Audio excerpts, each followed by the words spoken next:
Hey guys, welcome back to another episode of Legends of Luck and Lore. I'm Toby. This is Nathan. This is kind of the second part of a little series we're doing where we're breaking down the three pillars of D&D play. Last time we talked about roleplay. Today we're going to talk about everybody's favorite part of D&D. Maybe not everybody's. Most people's favorite part of D&D, combat. Mm-hmm. I guess I'll start off with what's your favorite combat situation you've been in or run or something? Oh, favorite one that I've run that's really, really easy for me.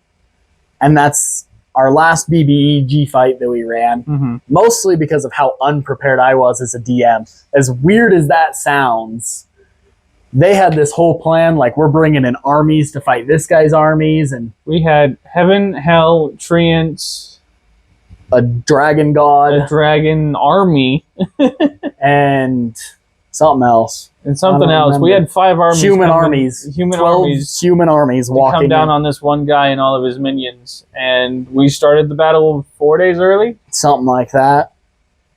And I wasn't ready, and it was my favorite combat I've ever run. Mm-hmm. Maybe not because of all the mechanics and the crunchy and the whatever that is, but the stakes that were there. Good combat comes from good stakes. It's cool when your DM puts down a big mini and says, "Rah, here's a bunch of HP to burn through." Yeah. Sometimes, don't get me wrong, that's so fun. Some of my favorite times as a player is just big old threat. Kill it, and we get to kill it, and that's cool. That's so cool. I think we had spent a year leading up to this, like a year in real life, doing sessions and coming to D&D. We'd spent at least a month of our real lives planning out a battle in our fake lives. Yep. And then we got to 3 days before that, 3 or 4 days before that in game, and everybody said, the hell with it. And it was amazing. It was great. People cried. People felt great. Everybody felt relieved at the end. And like, as much as I was playing the bad guy, I had built a villain maybe a little too well, and I hated him too. And I was really happy to see that villain die. Saying you built the villain... He's not really dead. But we got rid of both of his phylacteries. He's dead. And all of his minions died because they were all phylacteries. He's dead. I just like messing with Nathan. Anyways, you said you built the villain. Would you say that's non-optimized? Like he would hit hard, and he could like teleport and move quickly. He would say an optimized bad guy. Would you want to build a character that's non-optimized for combat? Yes and no. I think combat's trickiest once you get into optimization. I don't know why I put that in quotes. There's a way to optimize your build. There's a way to say, I'm going to do this much damage 90% of the time, and that's awesome. But hopefully your combats aren't just numbers on a sheet. Hopefully they're not like that, and you end up in situations where you feel unprepared as a player, and the DM vice versa. And yeah, that villain was optimized to hurt. But as far as like things that these guys had fought, he didn't have the most HP. He didn't have the highest AC. Probably that forest creature that killed Kobe, right? Yeah. Yeah. That had like 50 HP more. And he was optimized one way, not the other, and the point isn't to like win at combat. Yeah. The point is to have fun. You're here to play a game. And I found the best way to do that is just get creative. It's really easy to find your little combo and barbarian, rage, attack again, next turn, attack, next turn, attack. Now you told me about a character that was pretty sure he was a druid. You could wild shape into a badger or something that dug, and so you would just come out of your hole, strike lightning, go back into the hole. And that was really fun the first time. A little bit the second time, because I could tell the DM was a little bit like, crap, this again. But combat's most fun when you're flexible. If you're that barbarian, try to intimidate the guy you're 1v1ing. Try to just loom over him, see if you can give him the frightened condition, even though it's not in the stat block. Intimidate him. If everybody knows the meme of like barbarian throwing the gnome, like try that stuff. If you're a barbarian and you're like, all I do is attack, okay, attack and grapple and drag them to the other side. Or shove, or do something that's like you could just straight up might not be effective, but just like give the help action to somebody else by just restraining this person or doing something. And like those kind of things are what makes combat the most fun, is once you start to get creative and step out of what your combo is, because then it's no one knows what's going to happen next. And I've never been in war, but I imagine a life or death situation is one where you don't know what's going to happen next. And those things there's adrenaline in there.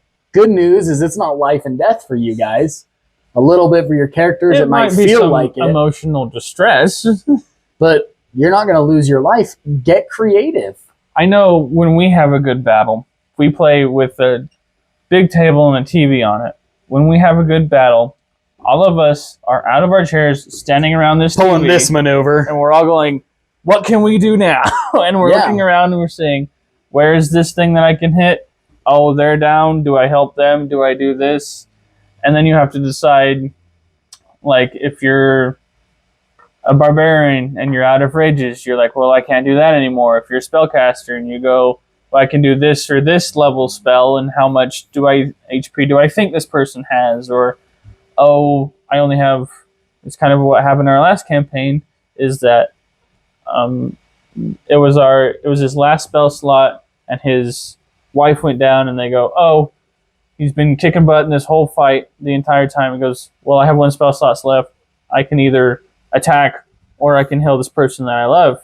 And he made a check against the guy they were fighting and was like, how close is he? And I was like, you can't tell, but you've done a lot of damage. So now he's making a decision. Do I think I can take him out this turn? And so it's switching between, can I be optimal or can I go into a good role play moment? And something else, this is more for the DMs, but terrain is massive. Different heights, different elevations, cover, different things. Like if you're fighting in a bar, what's stopping your barbarian from grabbing a chair? Like do stuff like that. Yeah. We were it was a dungeon, and I had turned into a gorilla or something, and we were fighting skeletons, and there was a barrel nearby. So I turned into Donkey Kong for a minute, and I threw some barrels at some skeletons. But like, use your environment. If you're a sorcerer and you're in that same bar fight, and all of a sudden the bartender is throwing stones, or he turns out to be a bad guy, or whatever it is, what's stopping you from not casting Firebolt at him, but at all the alcohol behind him? Like, get creative with it. Do stuff like that. That's where the game really thrives. You're playing a game where you can do anything almost. And when you're having these fights, there's the maps that you can put like on a TV screen, but a ton of people don't do that. So you have theater of the mind, and all you can do is ask your DM, hey, I'm in this environment. Is there this thing here? Yeah. Are there rafters I can hide in? Is there a table I can tip over and give myself cover? Do stuff like that. It breaks my heart a little bit when I read stories or I see stuff online, and you're playing a game where you can do anything at all, and you spent 6 turns in a row attacking twice. It's like, that's awesome. That can also be part of like, oh, I think I'm in true danger here. I'm going to spend all of my time to attack, or I'm going to have a little bit of fun with these goofy goblins that tried to hurt me. And there's nothing wrong with you got to keep it vanilla sometimes, just attack. Sometimes you got to get down and dirty and do the hard work, but you can also just flavor the attacks. It doesn't need to just be like, okay, attack does a 14 hit. Okay, 2d6. Okay, that's 8 damage. You can be like, I'm going to swing this great axe and I'm bringing it down on the side of his knee. Or like, can I bring my maul and try to dislocate his shoulder? Like, you can still take the attack action, but it's all in how you want to imagine that world going on around you. And yeah, because you saying, hey, I want to try to do this and hit his shoulder with my maul or whatever, and you miss, the DM can say, okay, you missed and it went to the ground, and on his next attack, they describe the sword coming at you this way or this way. Yeah. And it's more just getting more descriptive, and then you're more invested because you're like, you can imagine yourself in that position. You say, okay, I just missed, I'm looking like this, and he's right here with a sword coming at me. Yeah. That flavor is what changes the attack action into a fight. Don't be afraid to just describe what it looks like when you're swinging that around. I don't know one DM that if you're like, hey, can I try to treat his shoulders like a T and his head like a baseball, is not going to go, of course. Absolutely. I don't know one DM on earth that's going to be like, dude, knock it out of the park. And your DM's going to cheer for you. I don't know a DM that if you're a rogue and you happen to be prone and you're like, I want to dig my dagger into his foot and try to pin him to the ground, isn't going to reward you when you hit on that. Like, that's cool. Like, maybe they're not going to, okay, he's stopped. He has to use, like, maybe it's not going to be. Maybe he takes less than, 5 feet of movement if he's trying to maybe it's a little less movement, but you might stop him from getting to the wizard. Stuff like that. And that's huge stuff mechanically, but your DM's going to reward that. And if they're not going to reward it manually, give them inspiration. That's going to be my bit. I can feel it coming. Bit here? Yeah. Give them inspiration. It's like the coolest mechanic. All right. So let's say you and your 4 party members are in combat. The wizard, who is 10th level, is sitting there trying to pick a spell. Yeah. They're taking 5 or 10 minutes to do it. Everyone else is waiting for him. What do you do to that player to say, hey, we need to move this along? Something our table does is, I stole it from basketball, big basketball fan, is I say shot clock, and I start counting like a ref in basketball. Sometimes I don't know what I'm counting to, but it's that, hey, we're counting, let's go. And they start to, okay, I got to make a decision. I got to go. Something else on that point is good combat is know your character sheet. Know what you can do and be ready on your turn.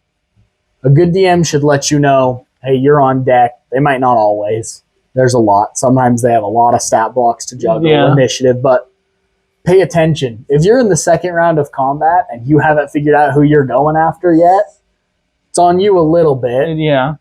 But it's like, just know what you can do, be ready for your turn, and it's going to make it all feel better, more natural. In our last one shot, I should have been more prepared when it came to my turn.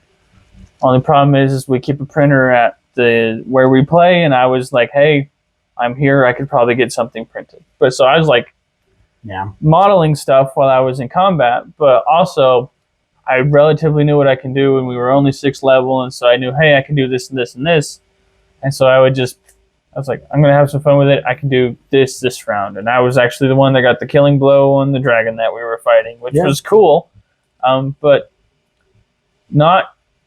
I've often thought to put like a basket or a bowl or something and put phones in it and put distractions away and get fidget toys for the people that need their phones.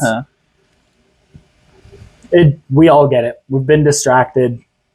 Sometimes you're playing and you had a long day at work and it's late and now you're tired and you need your phone maybe to stay awake. You've been up since 6:30. It's now 11:30 at night. We've all been there and we get that. But the most you can do to just stay focused on the game, it's going to make a world of difference, not just for the people around you waiting for your turn, but you're going to have more fun. Because once you've decided what you can do, then you can flavor it. Because if you say, hey, I'm going to cast Firebolt, but let's say you're like water genasi or something, you say this fire comes out blue or something like that. I don't know why I said that, but hey, it's just something. It's a different flavor, and if that's how your character works, that's how your character works. Guess what? You created it. It's yours. You can do whatever you want with it. Yeah. Well, and realistically, like mechanically, you have this many options. Mm-hmm. So you can make that decision in the next turn or two after yours, and then you have 4, 5, 6, 7, 132 if you're playing Warhammer turns to. I don't know how Warhammer works, but I think it's by Legion, not by player. I have no idea. Whatever. But it's then you have all this time to be like, okay, what's this gonna look like? Mm-hmm. What's it? I know this next turn I'm a Gem Dragonborn. My wings are gonna come out. They've never come out in this campaign. What do they look like? Do I get a Sailor Moon transformation? What happens here? There was that with our last. What was? Oh, it's not Damien. It's Eric's character. Iam. It was Iam, and he was a changeling, and so whenever he would cast Toll of the Dead, he would change to look like that person, but like a rotting version of them. Yeah. He would like drop his jaw so it was hanging off, and he looked like he was a decomposing body. And that's so cool. That was his flavor for it, and I was like, where did he get this stuff? Yeah. And it might not come natural to you. That's fine. Get comfortable being uncomfortable. Because you'll grow into it. Hopefully you're growing, but you'll grow into it and you'll get a knack for it. I used to be horrible at flavor, and now the more that you do it, the more fun it is. And if you can't think of anything, guess what? There's movies, TVs, books, miniseries, whatever you want to look at to say, hey, I'm going to steal that from this, or I'm going to try to combine this and this and make it my own.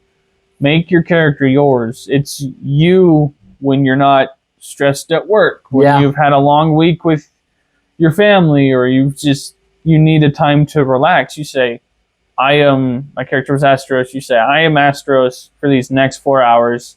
This is what I've been through. This is who I am. Protector of the Forest. Killer of small fowl. Killer of small fowl. I didn't kill the bird, okay? I know. But it's a bit, and it's funny. And sometimes the bits are going to stick. Let the bits happen. They're funny. Yeah. That's where memories are formed above the table. I think we were almost going to make a shirt for that, and they were going to put like a roasted turkey on the back and say, I don't know, I think it'd still be kind of cool, but at the end I had like 4 or 5 different titles because I was like Killer of Small Fowl. Killer of Small Fowl. And a couple other ones. Destroyer of Birds, Protector of the Forest. Something like that, but I was going to have him on his shirt. And like... Sleeping with Tweez. Yeah. Something like that. Something like that. Just make but it... But it's that flavor. Go with it. Run with it.